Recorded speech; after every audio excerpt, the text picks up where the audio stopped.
Message and data rates may apply. When did it become okay for men to be lazier, softer, fatter? We need to bring the men of this country back to greatness. And it's easier than ever with Ageless Male Max, a patent-pending formula with an ingredient that helps boost your total testosterone, promoting greater increases in muscle size and twice the reduction of body fat percentage than exercise alone. Plus, an amazing 64% increase in nitric oxide, which can be handy in the gym and in the bedroom. Take your manhood to the max by trying your first 30-day bottle free. Just pay shipping and handling. Not 10 days, not 15 days, but a full 30-day supply free when you text the word LIFT to 797979. Finally, a formula that boosts total testosterone. If your results with Ageless Male Max are too intense, please decrease use. For your free bottle, text LIFT to 797979. Text LIFT to 797979.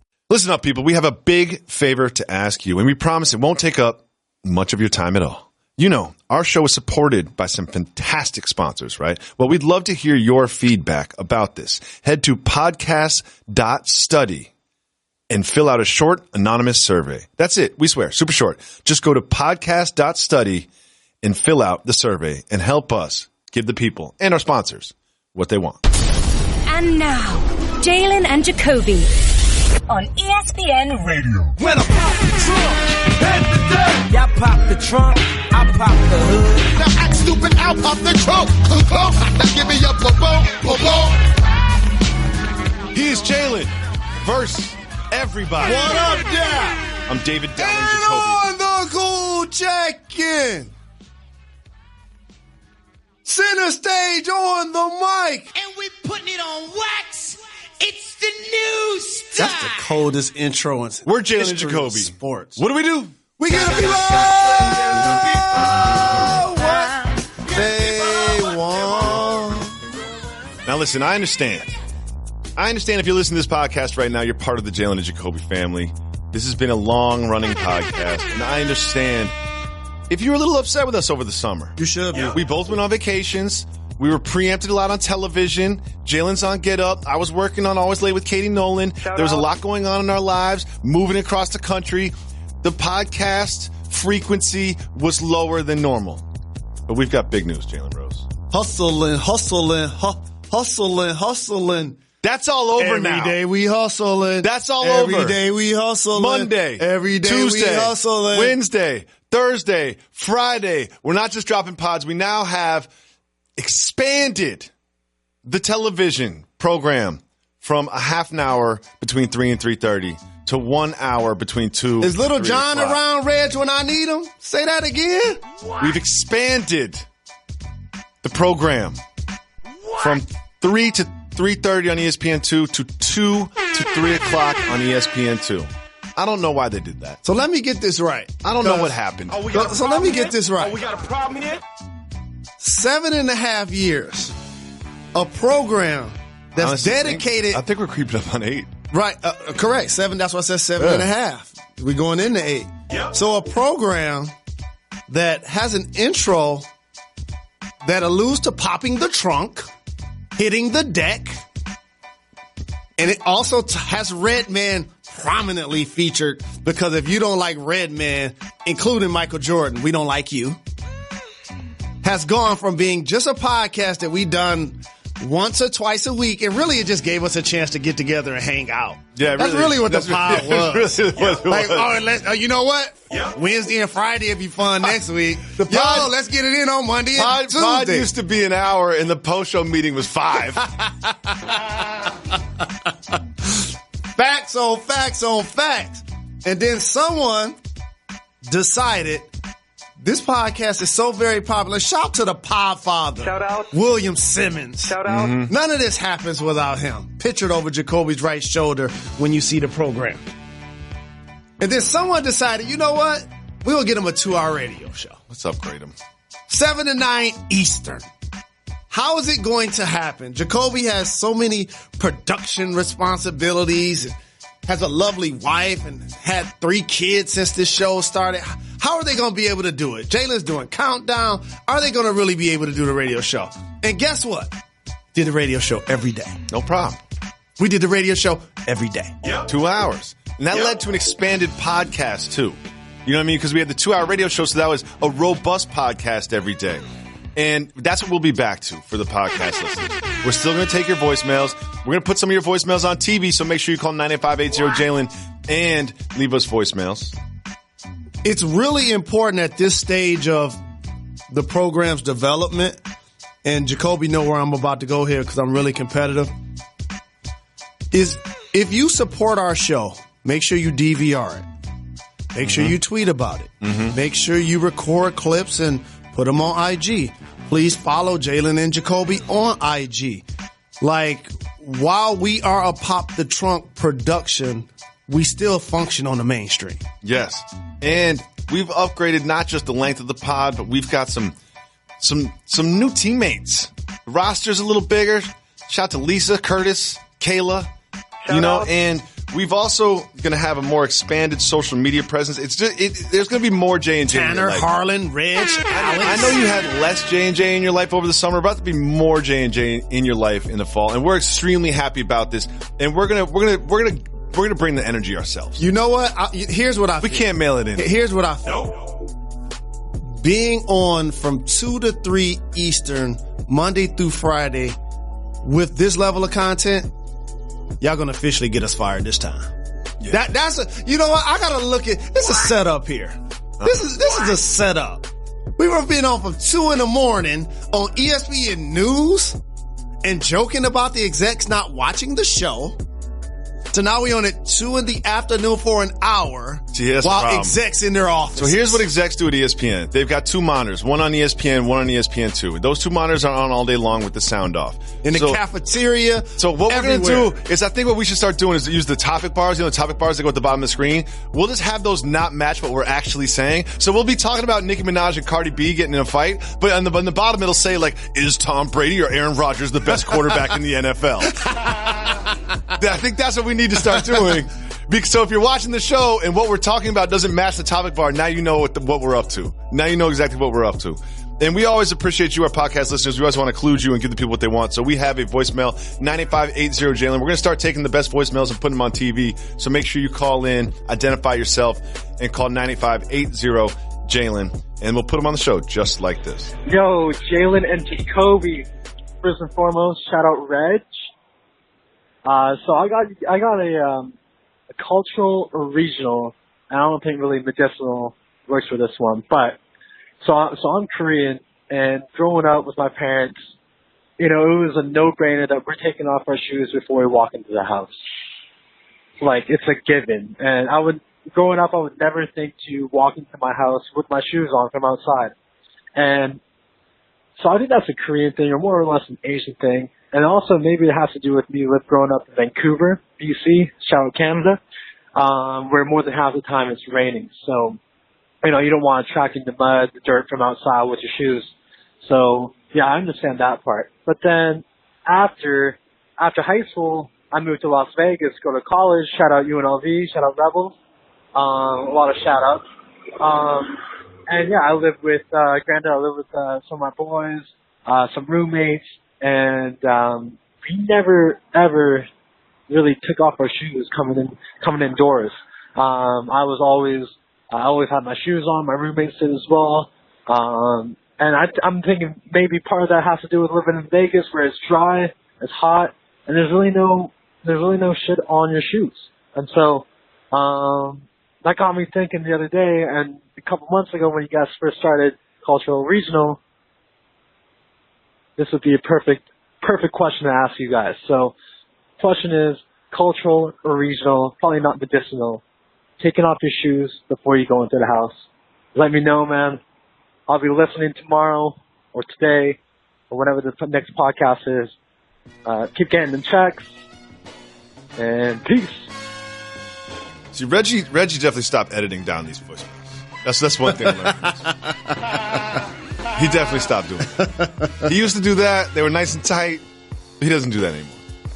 Cultural or regional, mandatory removal of shoes when you walk in the house. I'll say that's cultural. It's partly cultural. I've noticed this is He is right. I've been in a lot of homes where this is the case. And the homes in which I've been in, the people that live in those homes have been of all shades of the human race, right? Of the human species. So this isn't just strictly cultural, but I would say it's majority cultural because the Asians have like a hard line about this. Now, personally, I don't have a policy. I could make a great case for both. What is your policy at your house? The reason why I said it was cultural, and I'm glad you covered the angle of our caller. Appreciate the support. Thanks for reaching out. Great question. Shout out. Is my culture does this heavily as well. Mm-hmm. Yep. And it came from the fact that we might not have much, but we're going to take care of what we got. Keep it clean. So we might not have a lot of money, but we have our pride. This is also cultural, regional, or carpeted. Because if you got carpets, you can't be wearing shoes. And so there was that living room furniture that had the plastic over it that you never sat on. Mm-hmm. And it just became an antique. It just became something that was almost like a museum. You just walk by it. You walk by it. You act like you know you better not be in there sitting on that. That's the first way to get a whooping. So I would say cultural. Okay. Really appreciate the call. It's time to get the people there.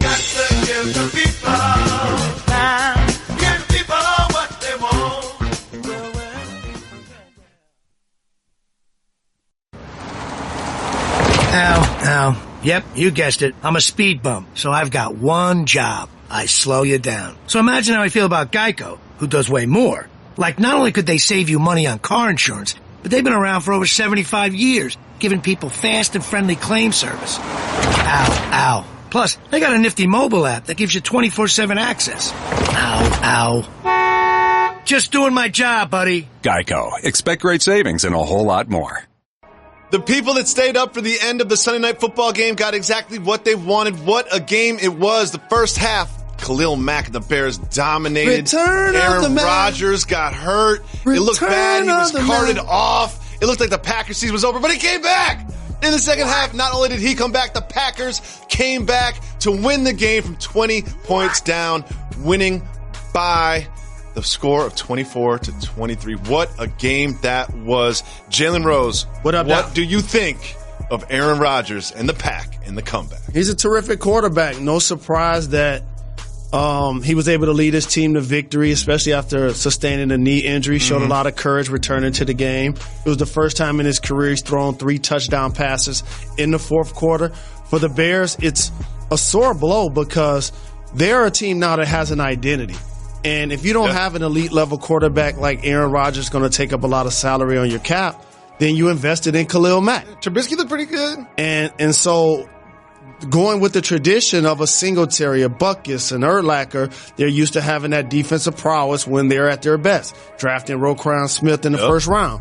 But again, as you labeled, it's all about Aaron Rodgers and his ability to lift the Green Bay. Some of the throws he made were just spectacular. And Khalil Mack's first half was just dominant, fumbles and interceptions and runbacks and sacks and pressures. And he did just kind of disappear a little bit in the second half. I don't know what all that was about. But as much as we're going to spend all day today on our networks talking about Aaron Rodgers and celebrating Aaron Rodgers, there was a little bit of this that I want to talk about the other side of the ball, the Bears. I felt like the Bears kind of gave this one away. Fuller misses the interception. And then the Bears, they could have gone for it instead of kicking a field goal and potentially, 3rd and 2. It turns into 4th and 2 and they end up kicking the field goal.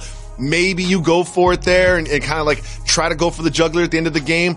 Do you think the Bears lost as much as the Packers won the game? No, they won. The Green Bay Packers took this game because Aaron Rodgers was pedestrian. He was struggling. He got injured. You don't think he's coming back. Coach Mike McCarthy didn't think he was going to even have him for the second half. And all of a sudden he appears. He lifts the team. And you talked about the Bears. Before the Green Bay Packers started scoring their touchdowns, they had a 3-and-out.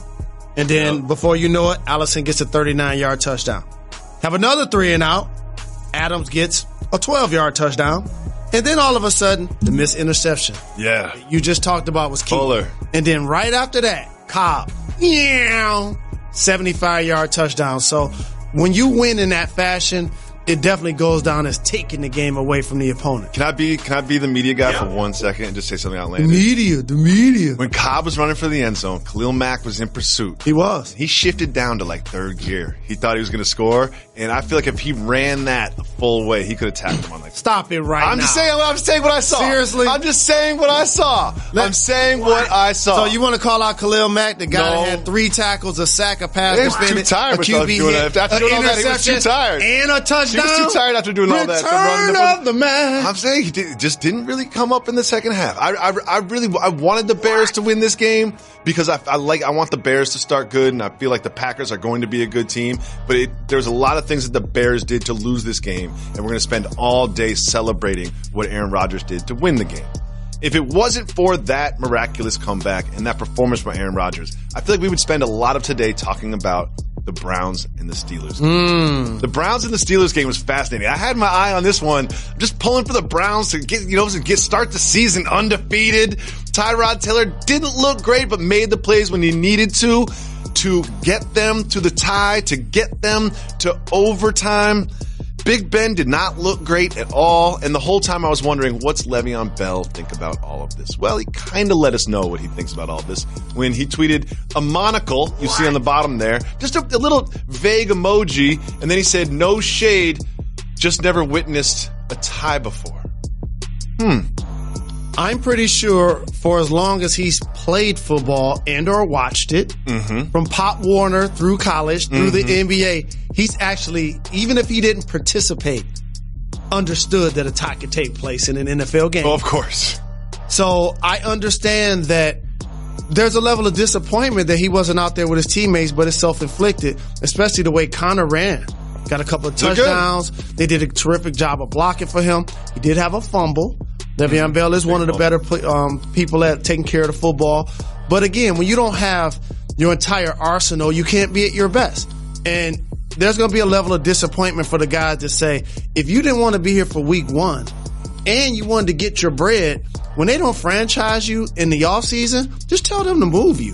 So now we're not a part of this divorce, and we're like the kids trying to figure out what's going to happen next. It feels weird. So here's one thing that sort of you can really take us behind the curtain on. Because here's one thing I really want to know from you. When Le'Veon Bell is watching the game, let's say he's alone in a room and the TV's on, is he rooting for James Conner to perform well? Is he rooting for the Steelers to win or lose that game? So here's where it gets personal. And each situation is different when you're, quote-unquote, talking about somebody else's contract. Of course. But Le'Veon Bell is in a scenario where for the last 6 years, he missed the opening week. And a couple of those situations were self-inflicted. The Pittsburgh Steelers, for those that don't know, probably have the best offensive line in the game. So while you're the headline and you deserve all of the acclaim as somebody who led the league in rushing yards, you caught 86 balls out of the backfield, a premier dynamic weapon. But in our head, we help make you too, dog. We block for you. Like, we're a team. It's a team sport. This isn't tennis. What people don't understand and haven't played at any team level is, regardless of what people say outside of the locker room and they elevate who's the better player or who's the bigger personality, in the locker room, we all equal. Okay? So if you say, and rightfully so, you feel like you're underpaid and you want to handle this in the offseason is about me and mine. All of a sudden, when we start training camp, mini camp, it's starting to be about us. And all of a sudden, game week, this is about we in the foxhole. So when you don't show up, it's almost like sabotage a little bit. So you're not rooting for them to put up 50 points, not have any turnovers, never punt. When Connor does that first fumble, you're like, see? He told you. So you think Big Ben throws 4 interceptions? You think he's honestly rooting for the Steelers to trip up a little bit and to sort of need him? Because that's what I would be doing, but I'm petty. It's all about your value. Why is he sitting out? So that he can keep his value it is. And if James Conner can come in and replace him at the money that he's making, perhaps his value goes down. But one thing about James Conner that we must discuss, it's not the touchdowns, it's not the fumble, it's his hair. What is this? Like, when you go to the barbershop, how do you even describe this to the barber?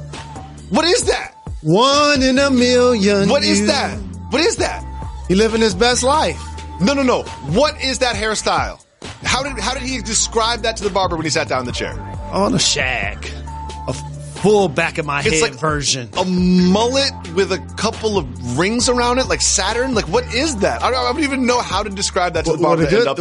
What a good thing is, like James Harden's beard or anything else, they probably weren't the first to do it, but maybe he could make it famous. Oh no, I think James Conner's the first to do that. And here's what's going to happen.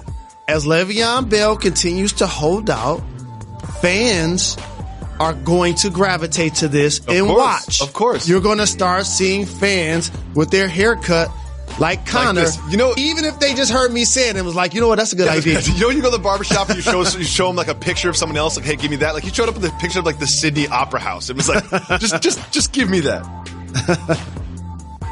Fitzmagic is back, Jalen Rose. Ryan Fitzpatrick, someone who kind of blew up when he was in Buffalo and then sort of moved around in the league a little bit.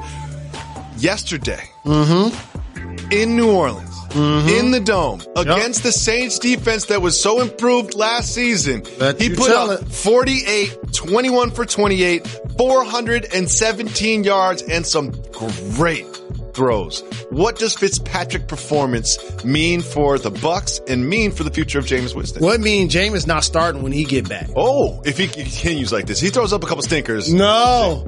Really? No. When you out-duel Drew Brees in a home opener and Mike Evans out there hitting his head on the goalpost and Deshaun Jackson out here celebrating, getting long TDs, and y'all put up 48 points and beat Drew Brees in the home opener, that's worth like about 4 games. Okay. Okay? With the cred of the locker room. And so Jameis will not be starting the first game he returns, is what that told me yesterday, regardless of their record. Interesting. Well, one team that didn't look that good, and I watched a lot of this game, was the Cowboys against the Panthers. The Cowboys offense didn't even get into Panthers territory in the first half. It ended up being a one-possession game, but it didn't feel like that. The Cowboys were underwhelming on offense the entire day. What did you take away from that performance? My takeaway is it's lazy for fans and members of the media to say it's because they didn't have Dez and they didn't have Jason Witten, because if you haven't been paying attention, neither one of them are contributing for NFL teams this weekend either. Yeah, they're not about to suit up. So what I will say is you turn the keys over to Dak and Zeke, but you got to allow Zeke to be your bell cow. He got to get more than 15 carries. Dak didn't look great. And then that allows Dak to ease himself in the game on a team that doesn't have a true number one wide receiver that they're trotting out there with experience. Whether you got a number 1, 2, 3, 4, 5 receiver out there, some of Dak's throws were just awkward, just not even close or catchable. They just looked like he was hurt or something. It was weird, especially in that first half. Dove Men Plus Care would like to recognize one Hall of Fame recipient for dedicating his award to his family. This former player credits his achievements to the inspiration that he gets from his daughters each and every day. To quote this player, quote, "The moment I met you both for the very first time, I knew you were my true inspiration in life," end quote. Even with all his success on the court, 7-time All-Star, Rookie of the Year, and now an inductee to the Basketball Hall of Fame, he attributes his greatest achievement to being a father and a husband. Dove Men Plus Care recognizes this year's Hall of Fame recipient on being a real winner by giving credit to those who inspire him the most, his daughters. It takes skill to win, but it takes more care to be a winner. The Giants, who looked bad in a loss to the Jaguars. What do you think about that? It was about the Jaguars' physical presence in particular, even though they lost Leonard Fournette. And you saw Saquon Barkley break a big run. Yep. You saw Odell Beckham continuously get open and have his way against Jalen Ramsey. I just think the physicality and the productivity of Miles Jack being all over the field is why they feel the Jacksonville Jaguars probably have the best defense in the game. I mean, the Jaguars did go to the AFC Championship last year. This is not a bad team, but watching that game, not just the final score, the Giants didn't look good. They really didn't look good. Moving on. Keep it moving. The Ravens. I jumped the gun. The Ravens absolutely crushed the Buffalo Bills. 47-3. Jalen Rose. What do you take away from this dominant performance? What do I take away from this dominant performance is why is Nate Peterman still getting a check to quarterback in the NFL? I'm not sure. Like, seriously, like, it's one thing to throw 5 picks in the first half last year. Don't sleep on that. 5 picks in one half last year. But to trot him out there opening day and expect fans to be excited about that's just head scratching. But shout to Joe Flacco, 3 passing TDs. They had 3 rushing TDs. We got to see Josh Allen and Lamar Jackson. Yes. That was nice. Yes. I'm not sure if this is more of an indication that Flacco and the Ravens have it together this year or just how bad the Bills are. The Bills weren't that bad last year. They were in the playoffs. They were in the playoffs, and they went to Jacksonville and lost, but they weren't bad last year, and they looked bad yesterday. Just terrible.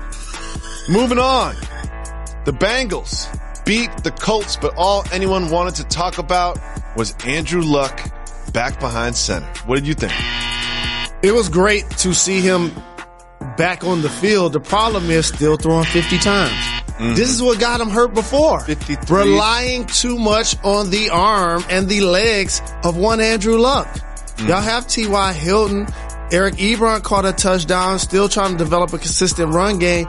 Must take the pressure off of him. But shout out to the Bengals for actually getting it done. We're taking a national media swing, and we're going to talk so much about his return. Exactly. And we're not going to mention the fact they got thumped in their opening game. Yeah, and Andy Dalton looked all right. A.J. Green was catching passes. It wasn't bad. I mean, there's that one hit on Luck while I was watching that game that was terrifying. When he went into the slide and the dirty hit, I'm glad that the defensive player got ejected, but that was ugly, and I'm glad he was okay from that. They're trying to take that out of the game, and I understand it, but in a game that took about 3 days and 4 hours and 65 minutes, the Dolphins finally beat the Tennessee Titans by 1 touchdown, but no one was really paying attention because it was 8 o'clock by that time.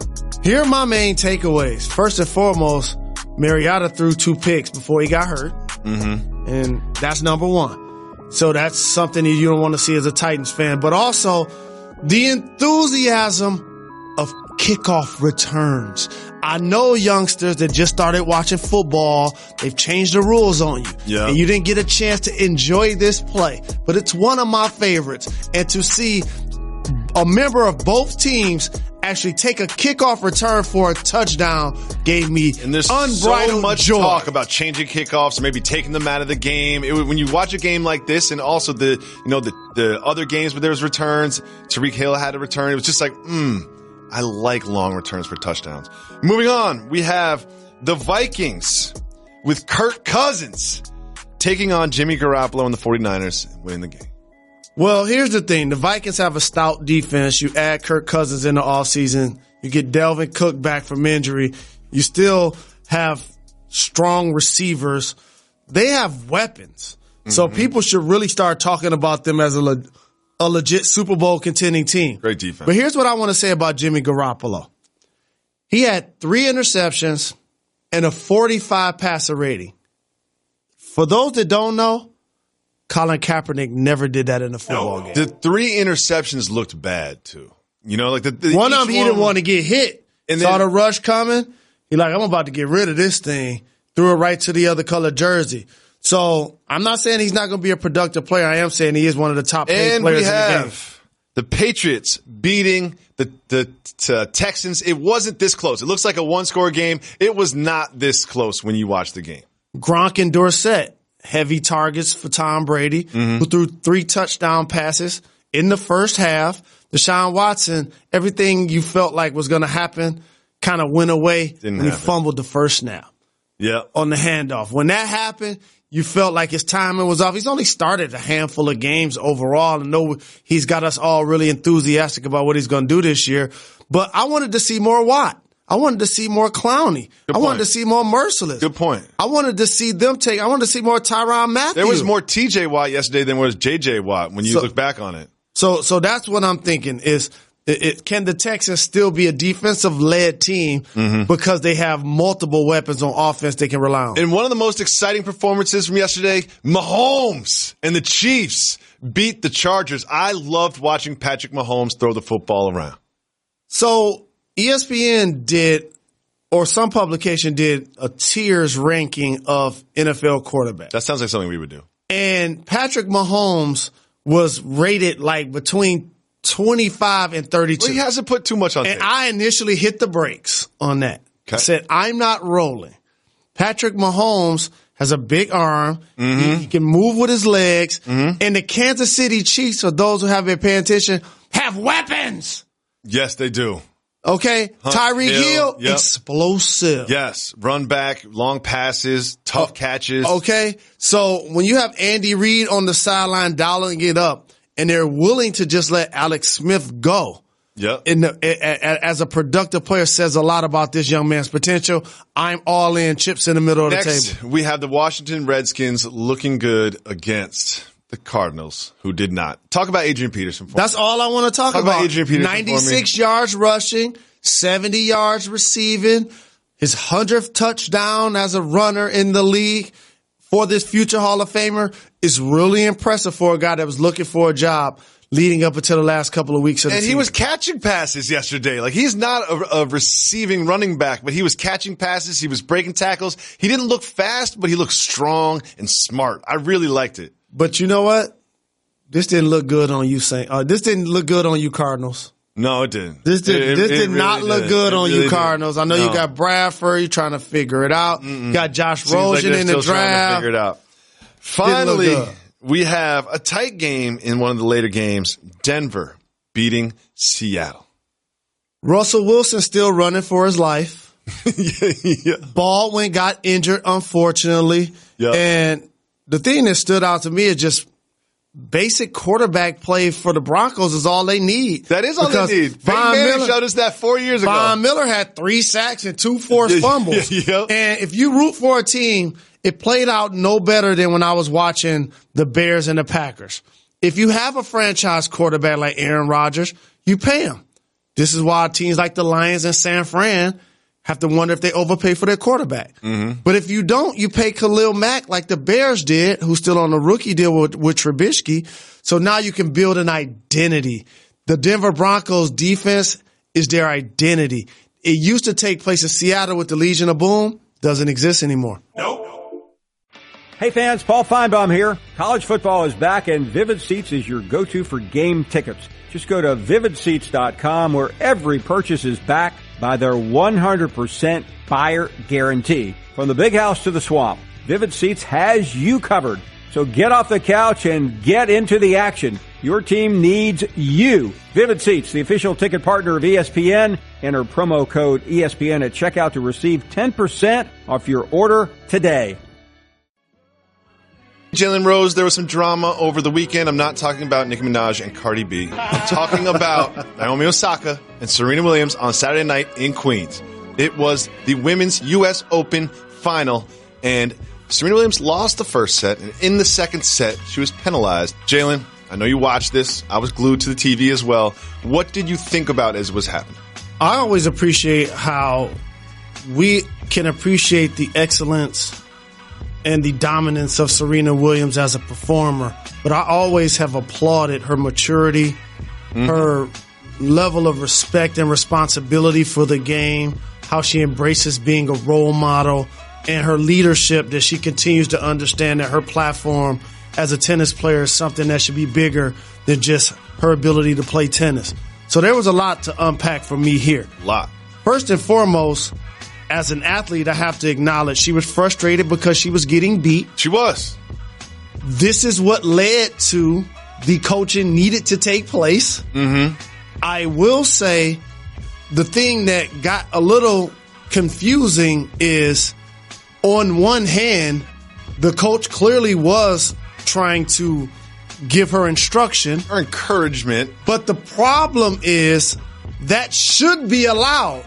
For some head-scratching reason, coaches allegedly aren't able to assist their players. It's a slippery slope. But yet everyone does it. It's a slippery slope. And I think that she was actually pretty calm and articulate when she was angry, saying, we don't have any code, and I know you don't know that, but that wasn't coded. Just for your edification, sir. You know what I mean? Like, she was actually very articulate when she explained that.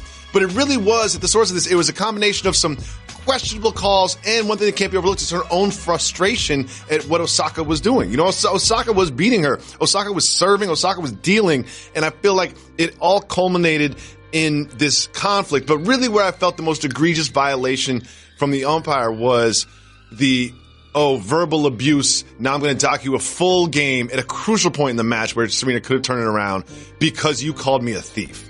Like, a thief? A thief? Like, that's what we're getting upset about? A thief? And also, like, there are two distinctly different things that took place. This is why it was hard for me to acknowledge why he was trying to take a game from her. It's one thing to say she was getting the coaching, which he clearly admitted to doing. It's another thing to accuse her of accepting it. Yeah. Which is something you don't know if she was able to do. So now you're penalizing for her, and she should be upset, which lends to her now slamming the racket, which obviously you're going to get penalized for that. It takes you away from your discipline. It takes you away from your focus. And instead of trying to fight your way back into a match versus Osaka, who's 20 years old and is doing this for the first time and is making history, now you are also engaging with somebody whose job is clearly to call in and out and call violations. So as a performer, it took her away from her cocoon of discipline. And I think that also allowed Osaka to close her out as fast as she did. She did. And there's also a very important wrinkle to this story that Serena discussed in the post-game press conference. I can't sit here and say I wouldn't say he's a thief because I thought he took a game from me, but I've seen other men call other umpires several things, and I'm here fighting for women's rights and for women's equality and for all kinds of stuff. And for me to say thief and for him to take a game, it made me feel like it was a sexist remark. I mean, like, how he's never took a game from a man because they said thief.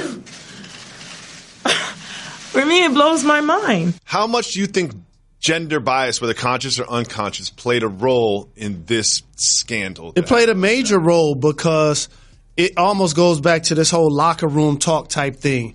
You get desensitized by officiating and hearing men so very often, and therefore when they spew these things at you, it becomes white noise. For tennis, if they haven't been paying attention, their sport has been dominated by colored women over the past 2 decades who have terrific personalities, fashion, flair for the dramatic. And by the way, I remember they were complaining about them grunting when they hit the ball.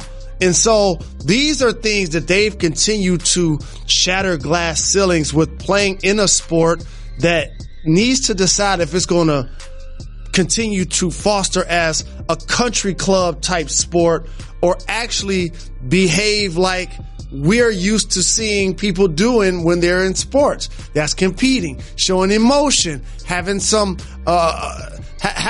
distinct way that they can dress and not being penalized for their level of etiquette. And she's definitely right about this. And one thing she said later in the press conference I really liked, she was like, you know what, I fought today and I feel like I was the victim of sexism and gender bias, whether conscious or unconscious.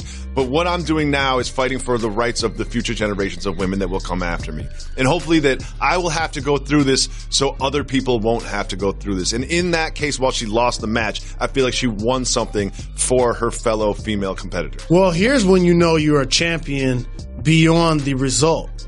When they were both standing there, and as she always does, as gracious as she can be, she implored the crowd to stop booing and allow Osaka to enjoy a moment, appreciate what she's accomplishing. Because what I'm dealing with the official and the rights that I'm trying to attain is one thing. I just got beat is another thing. And she did. And please acknowledge that. So I appreciate how she handled the two. Okay, there's some sneaky big news in the National Basketball Association. Anthony Davis, who's, he's not a free agent this year. He's going to be on the Pelicans. He signed to the Pelicans for a few more years, but he is no longer going to be working with his current agent. And sources tell ESPN and others that he could sign with Clutch Sports. Clutch Sports may not be a household name to everybody, but let me just tell you who that is. That is Rich Paul, who is LeBron James's close confidant and agent. What does this all mean? Peel back the layers of the onions. What does it mean if Anthony Davis signs with Clutch Sports? Well, shout to Rich, who I've talked to about this topic, and at the time, he was still trying to figure what Anthony's decision was going to be. So as a supporter of Jalen and Jacoby, you just got broken news here. So when it's at the bottom of the ticker, you could say, oh, that's broken news. I heard that on Jalen and Jacoby on Monday. What this does for Anthony Davis is it makes him more appealing as a pitchman. In the NBA, what people don't realize, and I'm talking about like the notable players that have multiple years on their contracts, probably top 8 players on each roster. 90% of those guys are represented by only like 4 or 5 people. Yeah, there's like 6 agencies. And so what ends up happening is we may be calling you about deals, appearances, endorsements, opportunities for LeBron James, but then you can start talking about the other clients I have. Of course. And why this may fit for them as well. Of course. It puts you in the room. It puts you in the conversation. And I am not here to say Anthony Davis' previous agent didn't do a good job. No. Because when I look down at the dollars and cents, $28 million, $29 million. He's fine. really good. Yeah, he's fine. And I've seen him turn the brow into an industry. Mm-hmm. It went from being something that he could take personal or something that he can embrace. But I think this is about trying to go to that next level, especially as one of the top players in the game that's universally acknowledged as such. So Anthony Davis is under contract with the Pelicans through the 2021 season. Does this possibly, can I read too much into this one? Does this mean that, I don't know, he's kind of synced up with LeBron? Could you see Anthony Davis in the purple and gold Not gonna be LeBron able James to do it. Let's not read that much into it. Here's why. Why's that? If I'm the Pelicans, I'm not going to be complicit. I'm not supporting this. When I see a 310-213 area code on my phone, voicemail, I'm not going to be a part of that. Ignore. Y'all holler at me when LeBron James' 3 years is up and he's going into the final year of his deal. And then we'll talk. We all remember Kawhi Leonard no longer with the Spurs, now with the Toronto Raptors. Well, there's a little bit of news about his dealings in Toronto. This tweet from Pete Yiannopoulos lets us know that Kawhi has purchased, not rented, a home in Toronto. Jalen Rose, you played all over the league. You played in Toronto. Generally, I imagine you would rent places when you had a 1-year contract. He has purchased a place. What does this mean to you? That regardless of where he chooses to play basketball, he's fallen in love with the city of Toronto and being in Canada. Oh. It is different. It's a unique experience for a professional because playing in the States is one thing, but when you get to embrace another country and its culture and its the things that make it special, as Toronto, which is a fun place, is metropolitan. Slept on city. It's really slept on. It's one of the top cities in the NBA. I've said this for years. It's one of my favorite places to visit, one of my favorite places to play. When he got traded there were so many people saying it's just going to be a pit stop. All he's going to do is play there for a year and automatically bounce. And I came on the microphone and I said, he's going to fall in love with it once he gets there. I think so. Is there some sort of sneaky tax break thing? Is there any sort of thing like that? It's not a sneaky tax break thing. What it is quality people. And I know that sounds like mundane and all of that kind of stuff, but, you know, Toronto is still a place where that old adage where you could go to the store and leave the door unlocked or leave the garage open and everybody has health care. Put it this way. I paid $15,000 for a Virtu phone in Toronto. You know I was having a good time. Yeah, you were having a good time. Here's a question, though. You know why I wouldn't buy a house if I was Kawhi? Because if something breaks, I want to call somebody. You know, that's the good part about renting. Moving on, some other interesting news from the NBA. Devin Booker is having surgery on his hand. They said it was a lingering injury, and that there's some recent swelling that led to the surgery.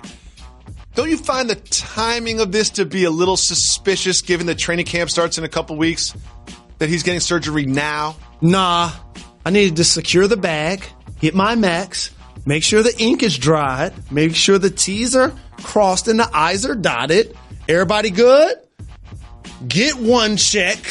Make sure it clears. Let it clear. And then I'm and need then surgery. you go under the knife. Okay, so That's how that works. You know me, I'm a conspiracy theory guy, and I like to look into things. And it's like, maybe there's an injury that we didn't know about that occurred over the summer while he was either working out, potentially, because, contact happens when you do these workouts, or, maybe in his personal life, something happened that led to this surgery, but you think he was just waiting for the ink to dry in the contract. No question about it. And there are people on social media is going to point to him riding a bike, or of course, if this happened when he was playing at a pickup run. That's or me. whatever. I am one of those people. But when you have a hand injury, that can happen at any time. You had hand surgery. No question about it. I have a plate and 5 screws in my hand. And so I know that those injuries can just happen and be almost a muscle memory thing that you've done multiple times, and all of a sudden you bust your hand. Okay. Moving on. Saturday night in Boston. Drake and the Migos were there. They've got a basketball court in their stage, and Drake brought out someone very interesting to perform. None other than Meek Mill. Jalen Rose. I'm so happy. Most of us remember that Meek Mill and Drake traded diss tracks, went back to back and back and forth. Soft move or boss move, bringing out someone who wrote a diss track about you on your tour. Ultimate boss move. Explain. Conflict resolution. And the sport of hip hop is about battling, just like athletics is about competition. And a lot of times those relationships never repair once they go and start to get severed. So for this to happen on that stage, I remember us coming on this program, not taking a side because we have love for both individuals, they're both dope, but feeling bad that how many people was piling on to Meek based on the fact that they not only were Drake fans, but Drake had a really nice diss about him. And so for this to come full circle, both of those guys have gone through so much in their personal lives over the last 12 months. I'm appreciating the opportunity to see those people in the same place at the same time, breaking bread. We couldn't get through an entire show without this question. Team Nicki or Team Cardi B? There was a skirmish at a Fashion Week party over the weekend. Team Nicki or Team Cardi? I got to go with the vet. Team Nicki. I got to go Cardi. I got to go with the vet. Yeah, the vet was comparing herself to Rosa Parks. You know what I mean? And Cardi threw a shoe. Anytime he throws a shoe. I saw the video. I want to throw a shoe What about Mary J. Blige? I want to throw a shoe at you right now. Did that happen? That didn't happen. That did not happen. I'm happy. Nope. Now, you know how this works. Not everything is worth discussing in the world of sports. If you want to talk about it, we will hit the brakes. And if you don't, you and Method Man will keep it moving. Are you ready, Mr. Rose? Yes, indeed. Andrew Luck revealed that he re-injured his shoulder in 2006 while he was snowboarding. Keep it moving or hit the brakes. More Andrew Luck injury news. Keep it moving. I'm happy he threw 53 passes yesterday. Jalen been moving up. Jacoby moving. We keep it moving up. Andrew Bynum is in the news. Keep it moving or hit the brakes. He retired really young. Hit the brakes. Well, Andrew Bynum has some representation, and he's got some workout videos on Instagram. Do you know what this means? Oh, no. He's making a comeback. Jalen Rose, who's more likely to play in the NBA next year, Andrew Bynum or Jalen Anthony Rose? Well, Andrew Bynum, because he's trying, he's hoping, he's wishing, he's praying, he's working out, he's trying to get teams to pay attention to him. He's 7 foot tall. All you got to do is have a pulse and be able to do the right hand jump hook over the left shoulder. You could possibly get a job. But last seen, he got to drop some pounds. He's definitely going to have to do some more work. Yeah. Now. I don't think that he will make a roster, but it's always fun to talk about him. Coming up on Friday, they finally released the rumored track with LeBron James and Kevin Durant trading bars. Keep it moving or hit the brakes. This was in 2011. And for those that don't know, we talked about this on our show then. Mm-hmm. Keep it moving. We keep it moving. We keep it moving. Seriously? They trying to act like that's fresh? Colin Kaepernick tweeted about the anthem in the NFL. Hit the brakes. On Sunday. You said Colin? Brakes. I did. Miami Dolphins teammates Kenny Stills and Albert Wilson knelt for the anthem, and Colin Kaepernick, acknowledged them for doing so. So a couple of things. For those who haven't been paying attention, the NFL still hasn't instituted an anthem policy. Nope. Kenny Stills went out, caught 2 touchdowns, and the ad that was controversial in a lot of people's eyes with Nike, and people were allegedly seen burning shoes. But what got underreported is since that happened, Nike stock surged 31%. Nike online sales went up 31%.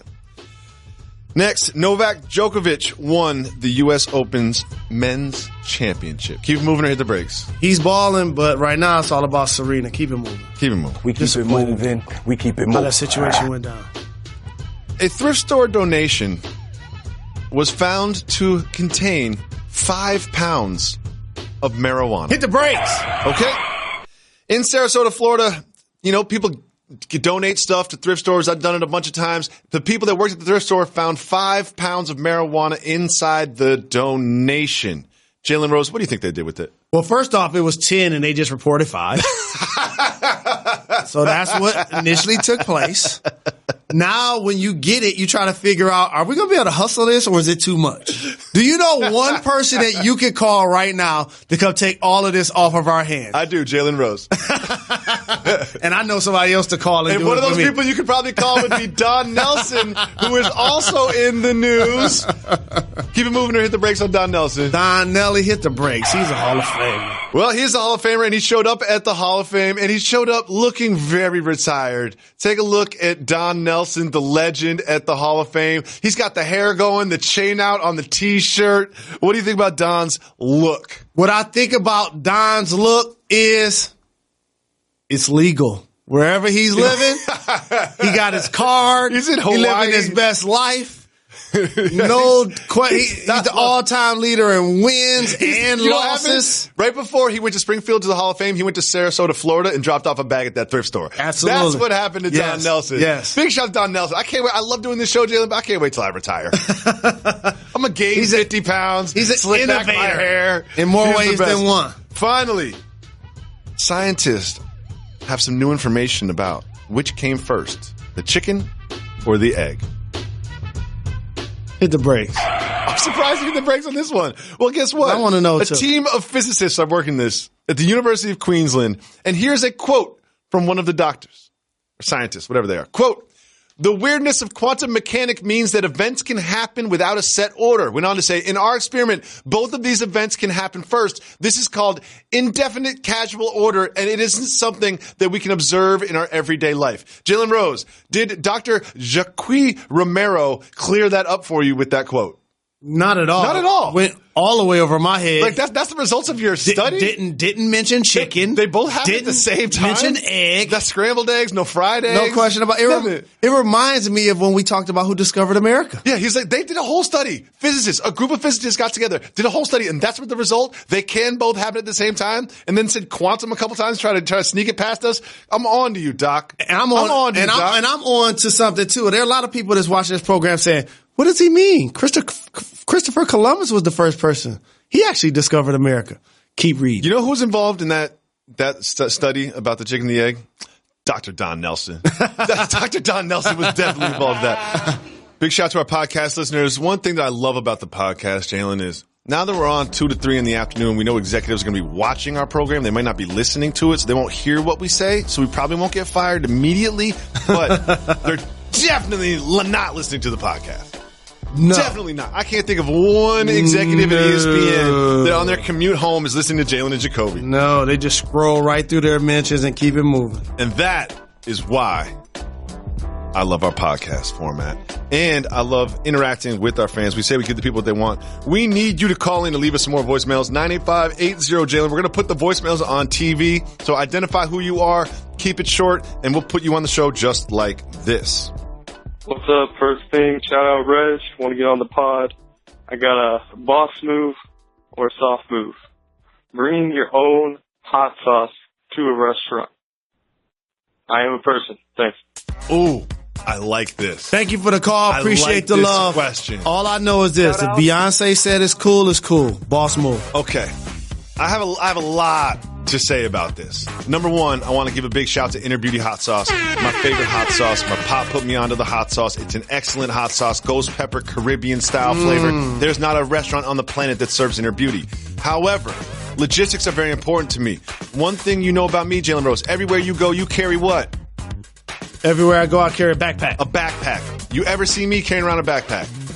Nope. You got one today. Sometimes I have a basketball game tonight, but generally I like to leave the home without carrying any bags of any type. So that makes it hard for me to carry hot sauce to a restaurant.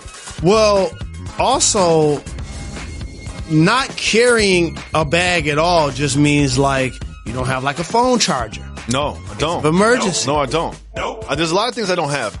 But here's one thing I want to say about this to expand upon this. Do you know what's really a boss move? One thing Jalen Rose taught me, you taught me a lot. One thing you taught me is be a regular at your places. We go to the same spots every single time. We know the people. They treat us well. They give us discounts. They give us little perks. You know what I mean? And you have to be a regular. Extra beverages serve you faster. Yeah, you don't have to just be Jalen Rose to establish this either. You don't have to be on TV. You don't have to play in a Fab Five to be treated well at a restaurant or establishment. So here is the big boss move. You drop off the hot sauce bottle there. You know, just have it there. They'll put your name on it. They'll take care of you. So then you can they'll just when they bring you your food, they'll bring you your own personal bottle of hot sauce. Here's why that doesn't work. Why not?